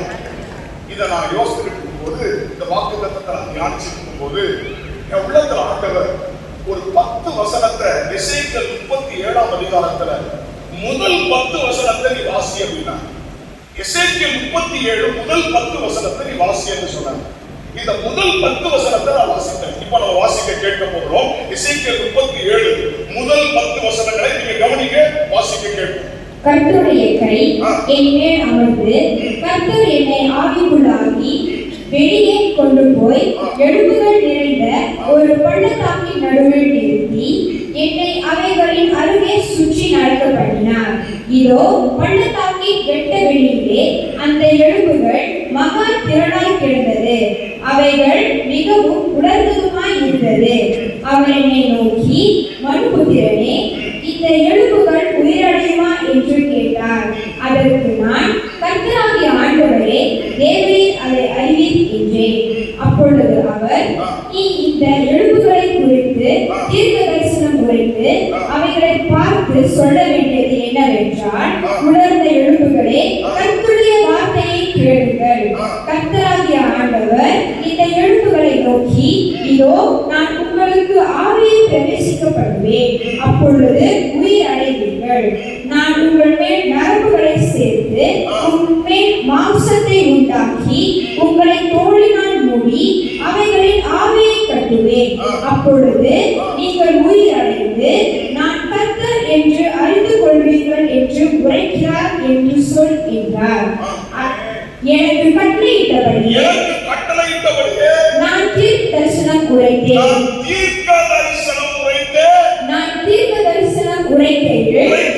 ஒரு இரைச்சல் உண்டாயிற்று. என்ன உண்டாயிற்று? ஒரு இரைச்சல் உண்டாயிற்று. இப்ப நல்லா கவனிங்க. அவன் ஃபர்ஸ்ட் அடையாளத்தை நான் உங்களுக்கு சொல்றேன். இன்னைக்கு இந்த மீட்டிங்ல இதுவரை நீங்க கேட்கிறாத ஒரு இரைச்சல் சத்தத்தை எல்லாருமே கேட்பீங்க. இதுவரைக்கும் அப்படி ஒரு சத்தத்தை இந்த சபையில நீங்க கேட்டிருக்கவே மாட்டீங்க. வெரி ஃபர்ஸ்ட் டைம் சிலருடைய காதுகள்ல ஒரு இரைச்சல் சத்தம். இதுவரை நீங்க சொல்றீங்க, இதுவரைக்கும் என் லைஃப்ல இப்படி ஒரு சத்தத்தை நான் கேட்கலன்னு சொல்ற அளவுக்கு இன்றைக்கு ஒரு வித்தியாசமான ஒரு சத்தம், அது ஒரு அடையாளம். தேவன் பெரிய அளவுல உலர்ந்த எலும்புகளை உயிரடைய செய்து ஒரு பெரிய ரிவைவலை உண்டாக்க போகிறார் என்பதற்கு ஒரு அடையாளம் இன்றைக்கு இப்பொழுது செய்ய போறார். பைபிள்ல இருக்கிற எல்லாமே உண்மைகள், அது அப்படியே உணர்ந்து செய்வார். இது இன்னொரு நாள் அல்ல. இன்னைக்கு இந்த ஜெபத்தை நான் கடைசியில் நடக்கும் போது நிறைய பேர் காதுகள்ல இதுவரை நான் கேட்கிறாத ஒரு சத்தத்தை கேட்டேன். அது ஒரு இரைச்சல் சத்தம். ஹல்லேலூயா. இப்ப செய்திக்குள்ள கவனிங்க. இப்போ நீ திரும்பவும் கட்டப்படுவாய், நான் உன்னை கட்டுவேன், நான் உன்னை திரும்ப எழுப்புவேன். எதை சொல்றா தெரியுமா? நான் கொண்டு வருமா? இஸ்ரவேல் ஜனங்கள் அவன் தன்னுடைய தேசத்துல இருந்து சிதறிக்கப்பட்டார்கள். சிதறிக்கப்பட்ட உலகம் எங்கும் சிதறி போனார்கள். இனி திரும்ப அவர்கள் ஒரு தேசமாக, திரும்ப ஒரு ஜனமாக கூடி வருவார்கள் என்பதற்கு வாய்ப்பே இல்லை. கவனிக்கிறீங்களா? அப்போ நல்லா கவனிக்கணும். அவர்கள் உலகமெங்கும் சிதறிக்கப்பட்டார்கள். தேசம் பாழாய் போயிற்று. ஆலயம் இடிக்கப்பட்டது, தீக்கிரையாக்கப்பட்டது. அவை மதில்கள் எல்லாம், அவை அலங்கள் எல்லாம் இடிந்து விழுந்தது. இனி அவர்கள் ஒரு தேசமாய் மாறுவதற்கு வாய்ப்பே இல்லை என்ற ஒரு சூழ்நிலை வந்துவிட்டது. நல்ல கவனிக்கணும். எல்லாருடைய மனதிலும், இஸ்ரவேல் ஜனங்களுடைய எல்லாருடைய மனதிலும் இதெல்லாம் வாய்ப்பு இல்லைங்க. இனி நாங்கள் திரும்ப எழுந்து, திரும்ப கட்டி, திரும்பலாம் நாங்கள் இருப்பதற்கு வாய்ப்பு இல்லை. சோத்திரம். இந்த இடத்துக்கு எக்ஸ்ட்ரீமா போயிட்டாங்க. நல்லா கவனிக்கணும். இதை நான் முதல்ல எங்க இருந்து ஆரம்பிக்க தெரியுமா? ஒரு தனிப்பட்ட ஒரு நபர்கிட்ட ஸ்டார்ட் பண்றேன். கவனிக்கிறீங்களா? ஏன் வாழ்க்கை திரும்ப அவன் அந்த பழைய நிலைமைக்கு, முந்தின ஆலயத்தின் மகிமைக்கு, அல்லது நாம் இழந்த அந்த அனுபவத்துக்கு திரும்ப வர்றதுக்கெல்லாம் வாய்ப்பு இல்லைங்க. இழந்தது இழந்துதான், போனது போனதுதான். இனிய வாழ்க்கையில திரும்ப நான் வேதத்தை வாசித்து, திரும்ப ஜெபித்து, திரும்ப அந்த பழைய உன்னத அனுபவங்கள், அந்த தேவனோடு உறவு, அந்த மகிமை, இனி அதுக்கெல்லாம் வாய்ப்பு இல்லைங்க. என் குடும்பம் ரட்சிக்கப்படுறதுக்கு வாய்ப்பு இல்லைங்க. எங்க வட்டாரம், எங்க தேசம், அதெல்லாம் வாய்ப்பு இல்லைங்க. ஏதோ நாங்க போராடி பார்க்கிறோம், பிரயாசப்பட்டு பார்க்கிறோம். அப்படிலாம் பெரிய அளவுல ஒரு மாற்றம் வருவதற்கு வாய்ப்பு இல்லை என்று அநேகர் சொல்லிக் கொண்டிருக்கிற இந்த நாளில் கர்த்தர் வார்த்தை கொடுக்கிறார். உலர்ந்த எலும்புகள் உயிரடைந்து ஒரு சேனையாய் மாற முடியும். நிச்சயமாய் நடக்கும். ஹல்லேலூயா. எசேக்கியேல இந்த உலர்ந்த எலும்புகள் நிறைந்த பள்ளத்தாக்குல கொண்டு போய் நிறுத்தி இதெல்லாம் உயிரடைவான்னு கேட்டா அவனுக்கே சந்தேகம் வந்துச்சு. அவன் சொல்ற, ஆண்டவரே உனக்கே தெரியும். எனக்கு அதுல நம்பிக்கை. நல்லா கவனிக்கணும். நம்முடைய சூழலை பார்க்கும்போது நாம் திரும்ப எழும்புவேனா, நாம் திரும்ப எழுப்புறதுக்கு வாய்ப்பு இருக்குதா அப்படின்னு நீங்க நினைக்கலாம். ஆனா செய்கிறவர் ஆவியானவர் பலத்தினாலும் அல்ல, பராக்கிரமத்தினாலும் அல்ல, என்னுடைய ஆவியினாலே ஆகும். இது அவர் தான் செய்ய போறோம். ஆமென் சொல்றீங்களா? அதாவது சில நேரத்தில் நம்ம சக்திக்கு அப்பாற்பட்டு போயிடும். ஒரு சகோதரர் இருக்கிறார், அவர் பேர் டேவிட். அவருடைய ஊழியமே வாலிபர்கள் மத்தியில் தான் ஊழியம். ஒரு நல்ல பாஸ்டருடைய பையன். வாலிபர்கள் மத்தியில் நல்ல பாட்டு வொர்ஷிப் நடத்தி, பிள்ளைகளை நல்ல அபிஷேகத்தில் நடத்தி எடுத்த ஒரு பையன். எங்க சர்ச்சு கூட பலரை வந்திருக்கிற நல்ல ஒரு பாட்டு பாடுற தம்பி, நல்ல வொர்ஷிப் நடத்துற தம்பி. ஒரு நாள் பாத்தீங்கன்னா திடீர்னு எங்க ஊர் பக்கத்துல ஒரு ஆக்சிடென்ட் பைக்ல வரும்போது ஏதோ ஒரு வாகனம் அடிச்சு எரிஞ்சிச்சு. மழை, சரியான மழை. பக்கத்துல போய் சிலர் பார்த்திருக்கிறாங்க, மூச்சு பேச்சில செத்து போயிட்டான்னு சொல்லி யாரும் பக்கத்துல போகல.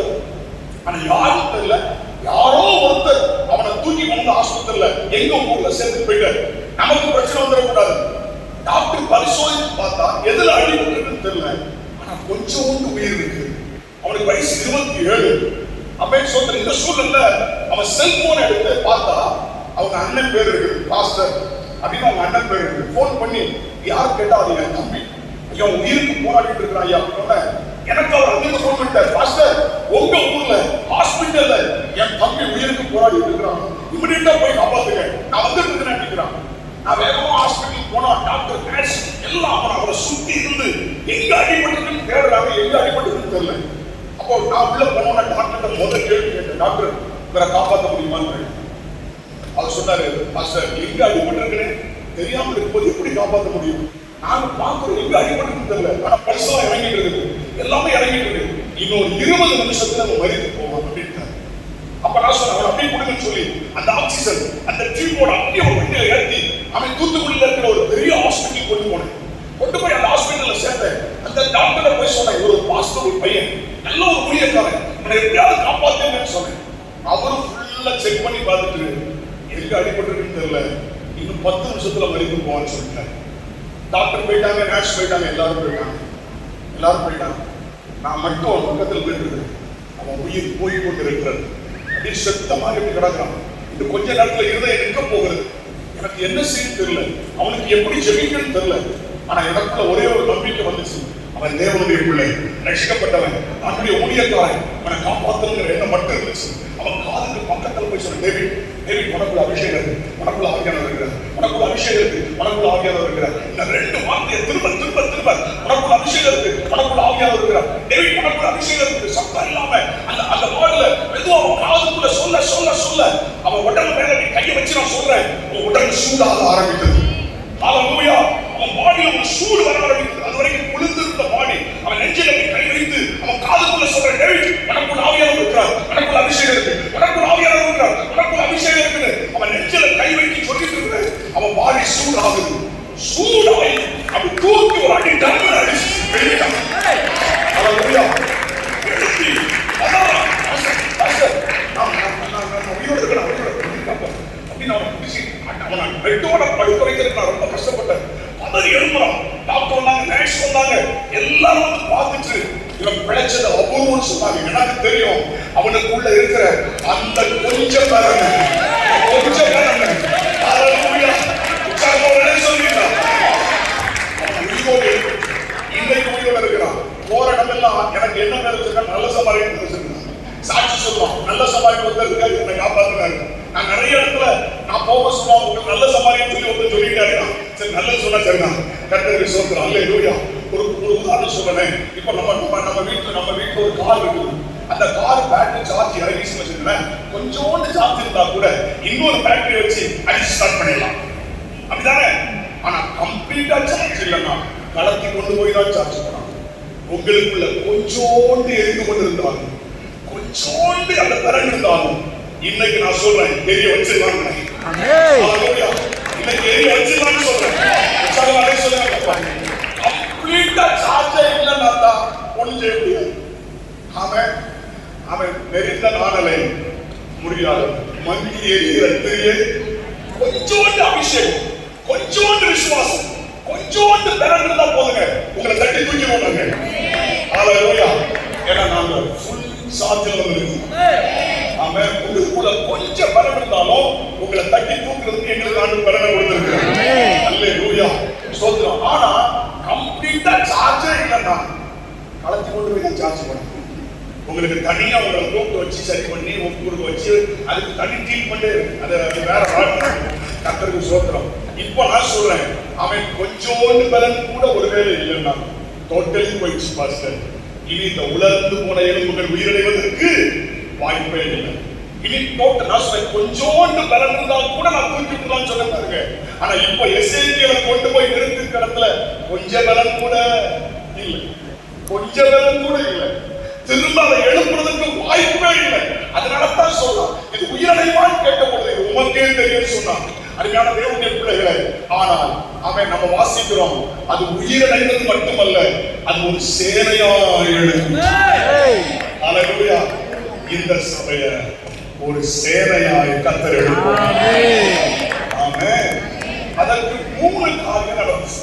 விளக்கம் கொடுக்க நேரம் இல்லாதனால 3 பாயிண்ட மட்டும் நான் சொல்லிடுறேன். அந்த உலர்ந்து போன எலும்புகள் உயிரிழந்து ஒரு பெரிய சேனையா மாறுறதுக்கு காரணம் 37:1. முதலாவது வாசிக்க கேட்போம். எசேக்கியேல் 37:1. கர்த்தருடைய கை என் மேல் அமர்ந்து, கர்த்தருடைய கை என் மேல் அமர்ந்து கர்த்தர் என்னை ஆவிக்குள்ளாக்கி வெளியே கொண்டு போய் எழுப்புகள் நிறைந்த ஒரு பள்ளத்தாக்கின் நடுவில் நிறுத்தி கர்த்தருடைய கையின் மேல் அமர்ந்து. ஒரு ஆமென் சொல்வீங்களா? உற்சாகத்தோட சொல்வீங்களா? முதல் காரியம் என்ன தெரியுமா? கர்த்தருடைய கரம் உங்க மேல அமரணும். இன்னைக்கு கர்த்தருடைய கரம் எங்களுடைய கரம் அல்ல. நாங்க உங்க தலையில கை வைக்கணுங்கிற அவசியமே இல்லை. இப்போ அவன் உங்க மேல கர்த்தருடைய கரம் அமரணும். உலர்ந்த எலும்புகள் நிறைந்த பள்ளத்தாக்கிலே நிறுத்தின எசேக்கியேலுடைய தலை மேல யாருடைய கை இருக்குது? கர்த்தருடைய கை. இப்போ முதலாவது கர்த்தருடைய கை. பாட்டு கூட ஒரு கர்த்தர் கரம் என் மேலங்க கண்களவு. அப்போ கர்த்தருடைய கரம், கர்த்தருடைய கரம் அவன் என் மேல கர்த்தருடைய கரம் இப்போ அமரணும். இன்னைக்கு நான் சொல்றேன், உலர்ந்த எலும்புகள் உயிரிழந்தா இந்த வட்டாரத்துல ஒரு எழுப்புதலை பார்க்கணும்னா, அவன் இந்த சபையில ஒரு எழுப்புதலை பார்க்கணும்னா, முதல்ல ஆண்டவரே உம்முடைய கரம் எங்கள் மேல் அமர்வதா. ஹல்லேலூயா. கரம் எங்கள் மேல் அமர்வதா. கர்த்தருடைய கரம் நம்ம மேல அமரணும். இன்னைக்கு நம்முடைய முதல் ஜெப இடம் என்ன தெரியுமா? உம்முடைய கரம் என் மேல அமரணும் ஆண்டவரே. அவருடைய கரம் என் மேல அமர்ந்துச்சுன்னு வச்சுக்கிடுங்களேன். அவன் சோத்திரம் முதல்ல எனக்குள்ளே விடுதலை, என் மூலமாக விடுதலை. அப்போ ஃபர்ஸ்ட் அவருடைய கரம் என் மேல அமரும் பொழுது எனக்குள்ள இருக்கிற கட்டுகள், போராட்டங்கள், அவிசுவாசங்கள் எல்லாம் உடஞ்சி ஒழுங்கும். அடுத்தது என் மூலமா கர்த்தர் கிரியை செய்ய முடியும்.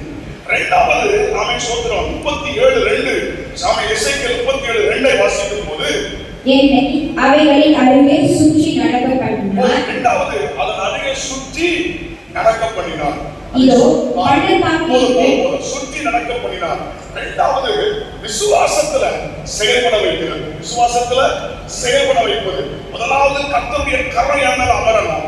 இரண்டாவது அவர் என்ன சொல்றாரோ அதை நம்ம செய்யணும். ஆபிரகாமை பார்த்து சொல்கிறார், நடந்து திரிகிற எவ்விடத்தை நான் உனக்கு தந்தேன் என்று சொன்னார். கடந்த நாட்கள் என்னுடைய சபையை பார்த்து நான் சொன்னேன், 65 கிராமத்தையும் சுத்தி ஜெபிக்க போறோம். ஒரு வருஷத்துக்கு 2 தடவை அங்க ஜெபிக்க போறோம்னு சொல்லி கையில ஒரு பாட்டில தண்ணி கொடுத்து மூடியில ஓட்டையை போட்டு கொடுத்துட்டேன். அவன் சோதரம் 234 கேன்சல் இருக்குது. 234 கேன்சல் இருந்தோம். அந்தந்த ஏரியாக்கள்ல நடந்து யாருக்கும் தெரியாது. அவன் பாட்டில செஞ்சா என்ன விடும்? தண்ணி விடும். அதை தண்ணிக்கீழே கொட்டும் போது இயேசுவின் ரத்தம் ஜெயம் சொல்லுங்க. இப்படி எல்லா தெருக்கள்லையும் போய் அங்கங்க ஜெபம் பண்ணி எல்லா இடத்துலயும் நடந்து தண்ணியை தெளிச்சு ஜெபித்த பிறகு எங்கெல்லாம் தண்ணீர் தெளிச்சு ஜெபித்தாங்களோ, எங்கெல்லாம் நடந்து ஜெபித்தாங்களோ, அங்கிருந்தெல்லாம் கர்த்தர் வாக்களை தந்திருக்காங்க. ஹல்லேலூயா.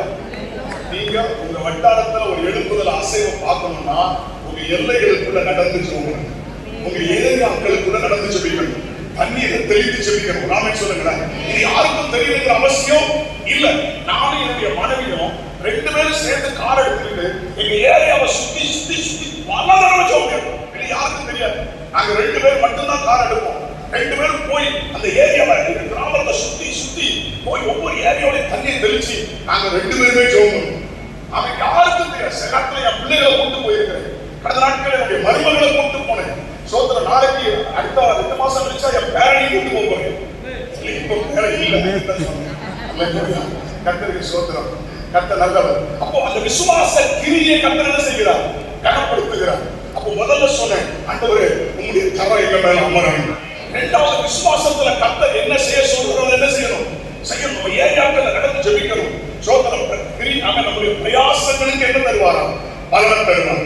நம்முடைய எல்லைகளை நடந்து ஜெபிக்கணும். நம்முடைய தெருக்கள்ல நடந்து ஜெபிக்கணும். நடக்கிற எவ்விடத்தையும் கர்த்தருக்கு தருவார். எசேக்கியேல அதை சுற்றி என்ன செஞ்சாரா?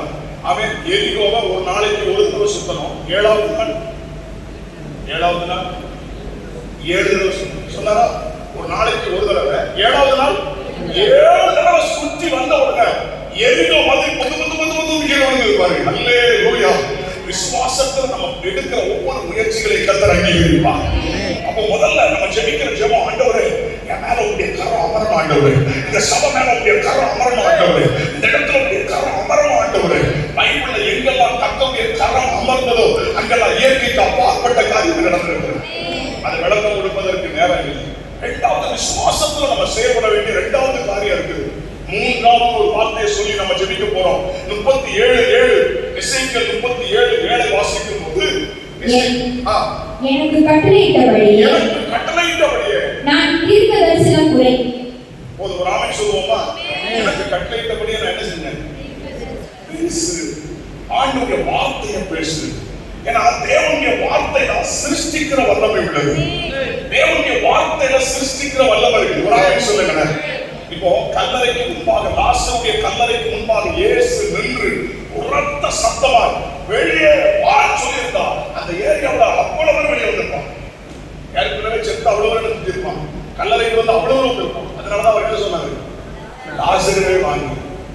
ஒருவேளை லாசருவே வாங்க மட்டும் சொல்லாம வெளியே வான்னு சொன்னா அந்த ஏரியாவில் புதைச்ச அவ்வளவு வெளியே வந்திருப்பான். அதனாலதான் அவர் சொன்னாரு லாசருவே. அவர் சொன்னார் நான் செத்து 4 நாள் ஆயிற்று. 4 நாள் ஆயிற்று. ஆமா, இயேசுக்கு தெரியாதுல 4 நாள் ஆனா 4 யோசிச்சு பாருங்க. நம்ம சில நேரத்தில் அவருக்கு விளக்கு வரும். அது 4 நாள் ஆயிட்டாங்க. 4 இனிலாம் எங்க தேசத்துல ஒரு எழுப்புதலுக்கு வாய்ப்பு இல்லை. எங்க வட்டாரத்துல அதுக்கெல்லாம் வாய்ப்பு இல்லை. அவர் சும்மா பாஸ்டர் ஜெயசன் சொல்லி கிடப்பாரு. அவருக்கு வேற வேலை இல்லை. சில ஆட்கள் அவனுக்கு எழுப்புதல் விடுதலை அப்படின்னு சொல்லும் போது அதை தானும் செய்ய மாட்டான், செய்யறவனையும் செய்ய விட மாட்டான், தானும் இறங்க மாட்டான். அவருக்கு பேர் எங்க ஊர்ல வைக்கப்படுத்த நாய். என்ன புரியலையோ? இந்த வைக்கப்படப்ப தானும் திங்க முடியாது, மாட்டையும் திங்க விடாது. உண்மையா இல்லையா? வைக்கப்படப்ப புரிஞ்சிச்சா? மாடு திங்கிற பேரு வைக்கோல. இதை நாயை காக்க வச்சோம்னா தானும் வைக்கோல திங்கிறது, மாட்டையும் இதே மாதிரி தானும் எழுப்புதலுக்கு செயல்பட மாட்டான், யாரையும் செயல்பட விடவும் மாட்டான். அப்படி யாராவது ஒருத்தர் எழுப்புனா அவன் ரவுண்டு கட்டி அடிப்பாங்க, சுத்தி அடிப்பாங்க. ஆனா ஒண்ணு சொல்றேன், எஸ்ஐக்கியல கொண்டு கர்த்தர் செய்ய நினைத்ததை கர்த்தர் செய்யலாம். கரங்களை உயர்த்துவதை சொல்லுவோமா? மூன்றாவது உரைக்கும் தீர்க்கதரிசனம். தேவன் நல்லா கவனிக்கணும். மரணமும் ஜீவனும் ஒரு ஆமென் சொல்லுங்க. இருதயத்துல விசுவாசிப்பது நாவினால் என்ன செய்யப்படணும்? அறிக்கை பண்ணணும். நீங்க எதை விசுவாசிக்கிறீங்களோ அதை அறிக்கை பண்ணணும். எதை அறிக்கை பண்றீங்களோ அதை காண்பீங்க. ஹல்லேலூயா. சோதரம். கடந்த நாட்கள்ல போன வாரம் நாங்க 3 பேரும் சேர்ந்து ஒரு மாவட்டத்துல ஊழியர்களுக்கான கருத்தரங்கு நடத்திட்டு இருக்கிறோம். அப்போ நாங்க ஜெபம் நடந்துட்டு இருக்குது. ஜெபம் நடந்துட்டு இருக்கும் போது நாங்க உட்கார்ந்து இருக்கிறோம். திடீர்னு உள்ளத்துல ஆண்டு சொல்றாங்க, கையில டைரி எடுப்பீங்க, டைரி எடுப்பீங்க, எடுத்து ஒரு படத்தை வர. நான் சொல்ல வரேன், சொல்ல நீளம் அகலம் உயரம் எல்லாம் வரேன். வரைஞ்சி அவர் சொன்ன மாதிரி ஜெபம் நடக்கிறதுக்குள்ள அந்த படத்தை நான் போட்டுட்டேன். போட்ட பிறகு சொன்னார், அடுத்தது உங்களுடைய சபை இப்படி இருக்கும் என்று சொன்னார். அவன் 100 அடி அகலம், 250 நீளம், பின்னால 150 அடி, உள்ளுக்குள்ள கேலரி. அப்படியே உடனே வருது. அந்த படம் இப்ப இருக்கு. ஹல்லேலூயா. இப்ப அந்த படம் இருக்கு. 100 அடி அகலம், 250 அடி. ஒரே நேரத்துல 5000 பேர் உட்காரும். ஒரே நேரத்துல 5000 பேர் இந்த பில்டிங் கூட உட்காரும். இத வரைஞ்சு சொன்னார். இத வரைஞ்சு வச்சிருக்கிறேன்.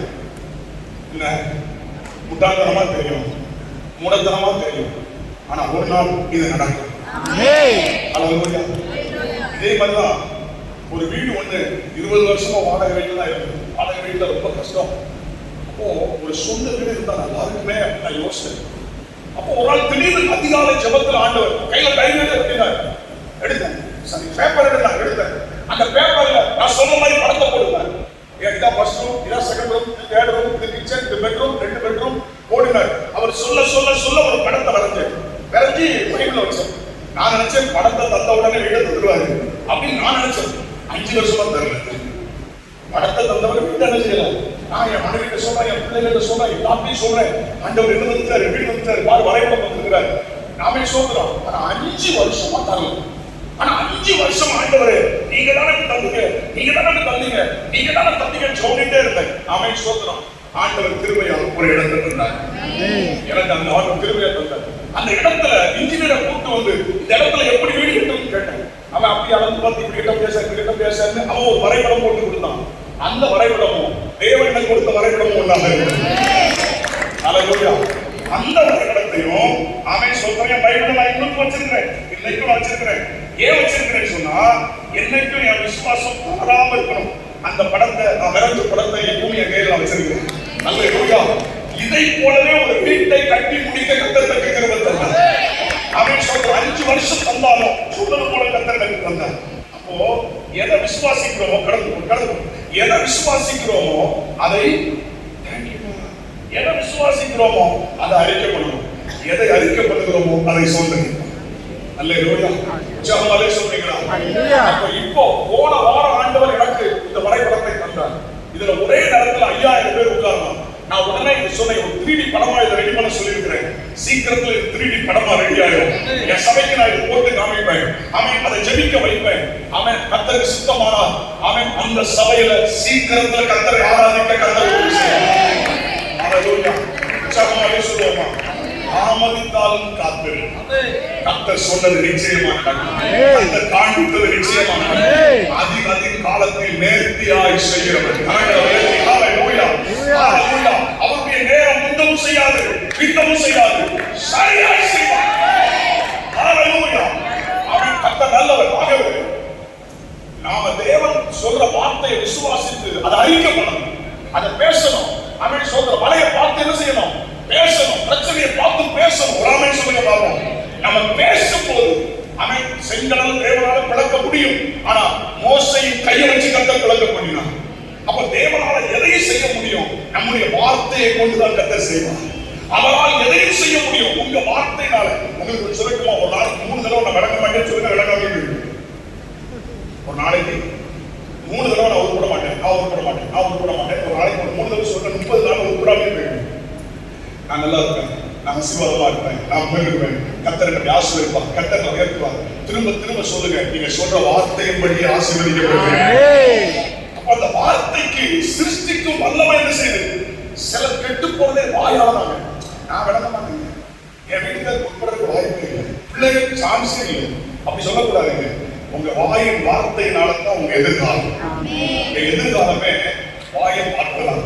அப்ப நல்ல வார்த்தை, விசுவாச வார்த்தைகளை பேசிக்கிட்டே இருக்கணும். பாசிட்டிவா பேசிக்கிட்டே இருக்கணும். ஆமென் சொல்லுங்க. விசுவாச வார்த்தைகளை பேசிக்கிட்டே இருக்கணும். ஆமென். சோதர ஜெயிப்பேன், சோதரிப்பேன், ஜெயிப்பேன், சோதரிப்பேன். கர்த்தர் தருவார், கர்த்தர் தருவார். தூக்கத்துல கூட ஆண்டவரே தருவீர். அல்லேலூயா. தேசத்தை தருவீர், ஆயிரங்களை தருவீர், ஒரு எழுப்புதலை தருவீர். ஆமென் சொல்லுங்களா? இதற்கு சாத்தியமே இல்லாவிட்டாலும் சொல்லிக்கிட்டே இருக்கணும். ஆமென் சொல்ற சில நேரத்துல சூழ்நிலைக்கும் தேவனுடைய வார்த்தைக்கும் சம்பந்தம் என்ன செய்யாது? இருக்காது. தேவன் சொன்ன வார்த்தைக்கும் சூழ்நிலைக்கு சம்பந்தம் இருக்காது. ஆனால் விசுவாசத்துல என்ன சொல்லிட்டே இருக்கும்? சொல்லிட்டே இருக்கும். ஆண்டவர் இப்படி சொன்னீரு, இப்படி சொன்னீரு, நான் விசுவாசிக்கிறேன் ஆண்டவரே, என்னுடைய கண்ணு காணும். அல்லேலூயா. மூன்றாவது, தேவன் அந்த உலர்ந்த எலும்புகள் நிறைந்த பள்ளத்தாக்குல நிறுத்தி பேசு, வார்த்தையை சொல்லுன்னு சொல்றாரு. அப்ப இன்னைக்கு திரும்ப திரும்ப திரும்ப திரும்ப பேசும் பொழுது கர்த்தருடைய வார்த்தையை, தீர்க்கதரிசன வார்த்தையை, கர்த்தர் சொன்ன வாக்குத்தத்தத்தை சொல்லிட்டே இருங்க, சொல்லிட்டே இருங்க, சொல்லிட்டே இருங்க. ஒரு நாள் அது அப்படியே நிறைவேறுவதை காண்பீர்கள். அந்த உலர்ந்த எலும்புகள் உயிரடைந்தது, உயிரடைந்தது. ஹalleluya. தீர்க்கதரிசனம் உரைத்த உடனே ஆவி உள்ளே வந்தது. ஹalleluya. அவன் அண்டவோடு அங்கிருந்து வருது, அதுக்குரிய கை அங்கிருந்து வருது, கால் அங்கிருந்து வருது, எல்லாம் வந்து சேர்ந்து ஒரு சேனையா. அல்லேலூயா. ஆமென். இந்த தேசம் ஒரு சேனையா எழும்பும். இந்த சபை ஒரு சேனையா எழும்பும். ஒரு திரள் கூட்ட ஜனங்கள் ரட்சிக்கப்படும். சீக்கிரத்தில் ஒரு எழுப்புதல் வரும். சமான ஜனங்கள் ரட்சிக்கப்படுவார்கள். உலர்ந்து போன சூழ்நிலைகள் மாறும். தேவன் செய்ய வல்லமை உள்ளவர். செய்த உடனே இரட்சம் உண்டாயிற்று. என்ன உண்டாயிற்று? சத்தமா சொல்லுங்க. என்ன உண்டாயிற்று? அடுத்த 15 நிமிஷம் ஜெபம். ரெடியா? சத்தத்தை காணும். ஒரு 15 நிமிஷம் ஜெபிக்க போறோம். என்ன ஜெபிக்க போறோம்? தேவனே, ஏன் வாழ்க்கையில உலர்ந்து போனவர்கள் மாறு. இங்க ஆரம்பிக்கணும். உங்களுக்குள்ள உலர்ந்து போய் கிடக்கிறவர்கள், பலவீனமாய் கிடக்கிறவர்கள், சாட்சி இறங்கி இருக்கிறதெல்லாம் ஜெபிக்கும் போது நான் தேவனுடைய வார்த்தையை சொல்ல ஆரம்பிப்பேன். நான் சொல்ல சொல்ல சொல்ல சொல்ல உங்களுக்குள்ள ஒரு அற்புதம் நடக்கும். அல்லேலூயா. சொல்றேன். இரண்டாவது, அவன் உங்க குடும்பத்துக்காக ஜெபம் பண்ணுவேன். உங்க குடும்பத்துக்குள்ள அற்புதம் நடக்கும். அவன் மூன்றாவது, சபைக்காக ஜெபம் பண்ணுவேன். சபைக்குள்ள அற்புதம் நடக்கும். நாலாவது, தேசத்துக்காக ஜெபம் பண்ணுவேன். அப்படி ஜெபிக்கும் போது, இந்த வட்டாரத்துக்காக ஜெபிக்கும் போது ஆவியானவர் மீது பங்கெடுப்பார். ரெடியா இருக்கிறீங்க? எத்தனை ரெடியா இருக்கிறீங்க? எல்லாரும் எழுந்து நிற்க போறோம். கொஞ்ச நேரம் ஜெபிக்க போறோம்.